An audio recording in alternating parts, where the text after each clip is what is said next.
So I'm at an airport right now because I have a 4-hour flight. And I didn't know what I was gonna do on the flight until like 5 minutes ago when I opened up YouTube and saw the announcement of this game jam. And so I've decided, you know what, screw it. I'm gonna spend my 4-hour flight making a video game for the game jam with no internet connection because I have nothing better to do. So, yeah. Hi, Narrator Paul here. The goal is simple. Finish an entire game for a week-long jam during a 4-hour plane ride with no internet connection.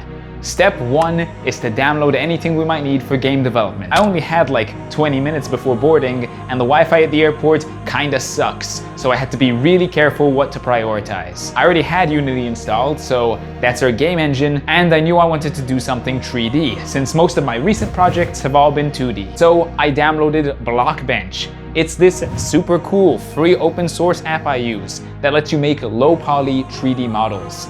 It's also what they use to make mobs for Minecraft, so that's pretty epic.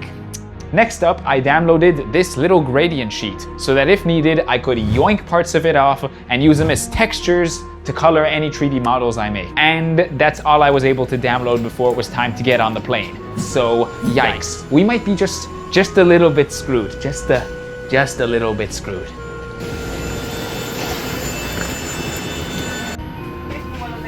So I actually can't use my laptop until we're in the air, so I have until we're flying to actually come up with ideas. So that's like, I don't know, 20 minutes to brainstorm.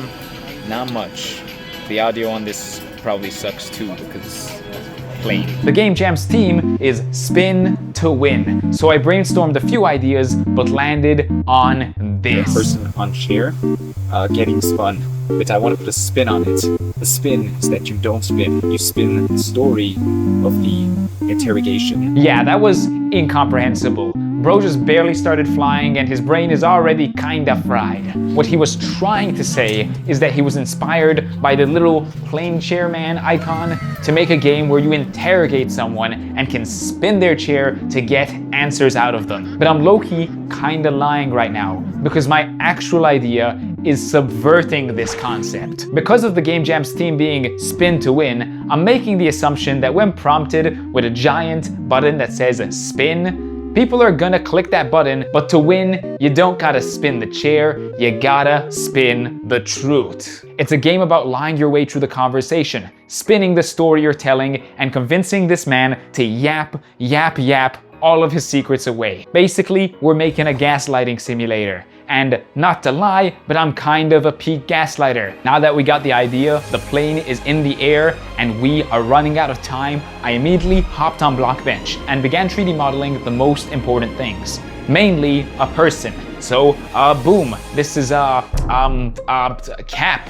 Sure, that's always been his name. And we gotta make him spin, so we also need a chair. And what better chair than a gaming chair? That's so human! And now we just chuck everything into Unity, realize the texture on the chair is kinda broken, and we don't have time to fix it because we're already 1 hour into our 4-hour flight, and I may or may not have wasted like 20 minutes making this 3D model of this really cool 2-screened gaming device, which we're definitely gonna use. We're definitely gonna have time to use that. Since this is gonna be a simple game, it's important that we nail the simple details, like small little animations and camera movements. And I got to realize in real time that Unity wouldn't let me import my animation or camera tools because I don't have internet. Even though they're already downloaded to my computer. Thanks Unity, very cool. So screw it, we gotta make our spinning animations using raw code. He's already getting dizzy. Look at him go, they grow up so fast. In this game jam, you also get points for being serious. So we gotta give this guy some serious backstory. And what's more serious than crime? Yup, he's committed crime. What crime has he committed? All of them. To explore this very serious backstory, we're also gonna need to add a dialogue system, which we gotta make from scratch because no internet connection means I can't just download one. And that's no biggie at all. It only took me another hour and we're already 2 hours into the 4 hours we have on this flight. So that's yikes. And we might be kind of screwed because there's one big issue I haven't addressed yet. You see, I do some programming, I do designing, I do not do script writing. I'm an amateur at best. It's gonna take me forever to figure out a decent script for this game, and it's actually basically impossible for me to code, design, and script it all before my flight ends. So yeah, Plain Paul, he's kinda screwed. Or at least, he would have been if he wasn't those who knows. The plan was never to write the script on the plane. The plan was way, way stupider. Plain Paul wasn't gonna write a script, he was gonna build a compiler on a plane. Compilers are the things that read code humans write and convert it into little ones and zeros that computers can understand and execute. And in this case, Plain Paul decided he was gonna build a compiler that can take any script of dialogue and then automatically change the game according to that script. That way, I can build a finished game on my 4-hour flight with no dialogue, and then later show the game any script and it will automatically play out accordingly. The script files look like this. The format is called JSON, and it's the best file format of all time. And luckily for me, whilst I didn't have internet to figure out the JSON code, my game Productivity uses a lot of it. So I ripped the JSON code out of my game Productivity and changed it from cat code to yap code. By the way, just saying, you should wishlist Productivity on Steam. It's this cool little desktop game where locking in real life means you're rewarded with items that let you build out cat homes. Anyways, JSON lets us have all kinds of details in our scripts. Not only can we specify what Cap and the player can say at any given time, but we're also able to do stuff like change the camera angles, lighting, and measure how trustworthy each dialogue option makes the player. And I was working on that system for quite a while, and then I looked at my watch and we got 30 minutes left. I'm not gonna lie, guys, I'm like 3.5 hours in, low-key, got a headache. Yay. We pushed through the plane headache and finished the dialogue compiler with just a couple of minutes to spare.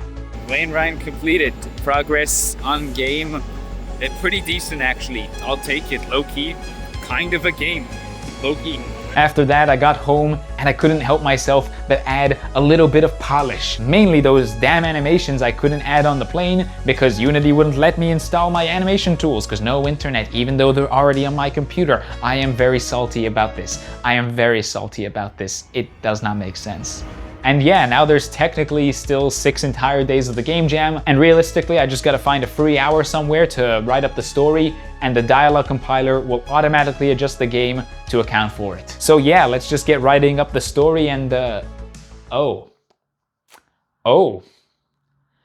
this is the part where I realized that Plain Paul kinda screwed me over. You see, when you're making a game that's pretty heavy on dialogue and making choices, you wanna have something that's called branching paths. Imagine the conversation you're having with Cap here as a tree. When it's your turn to say something, you can either pick option A or option B. Picking option A puts you down one branch and picking option B puts you down another branch. Different branches lead to different conversations. Now Plain Paul, he isn't a complete idiot. We literally saw him code in branching paths in this footage right here. Well, yeah, but he forgot to make them recursive. The programmers watching this probably realize what that means and are likely already in my comments section telling me I'm an idiot. But the normal people are probably asking, Paul, what the car is a recursion? Basically, recursion is putting the same thing inside of itself. You put a present inside of a present, you put a branch inside of a branch. So what this means is our branches without recursion can't have branches. So we're stuck with a maximum of 3 things that can be said at any given time. And you might think 3 options isn't that limited, but let me give you an example. So let's say Cap asks you, hey, do you prefer the original Pokemon or the newer Pokemon? If you say original, Cap will respond with, wow, okay, boomer. But if you say the newer ones, he'll respond with low-key same, because everyone knows Pokemon's only gotten better and better. Now, to his okay boomer, you can respond with, what's a boomer? Or, cause I exploded? And to his interesting low-key same, you could respond with, nice, we've got so much in common. Or, yeah, it only really got good after 2024. Do you see the problem here? This right here, this is already 4 possibilities. So to make the game work, we have to do this really annoying thing where every possible dialogue option has a shared common answer. This is actually horrible. This is disgusting. I don't know if anyone's ever gone about writing anything like this, because this is probably the stupidest way I can think of to go about writing something, but we're forced into it, so yay. So yeah, this was a massive headache to try and figure out. I literally had to pull out a Word document, make some weird custom table, and try to come up with a script which makes sense given all this nonsense, while still trying to convey the you gotta spin the story to gaslight this guy narrative that we're going for. But yeah, after slamming my head into the keyboard over and over and over again, we kinda got it. Yeah, the game might be kinda scuffed, but the advantage is that it's incredibly easy to mod because of my custom JSON files, so anyone can technically go in and fix the script. So I'm just saying, would be epic? Would it be epic? Is this worth saving? I don't know. Why not? Anyways, game is now on itch. It's really short and kinda scuffed, but yeah, 4-hour flight. What you gonna do? Also, when I'm filming this, the game jam is still ongoing, so I don't have the results yet. Stay tuned and subscribe, because we got some bigger, bolder games coming your way. Wow, look at this loser coding away on a plane. He could be doing other stuff like... Yeah, actually, I don't know what he could be doing. My king!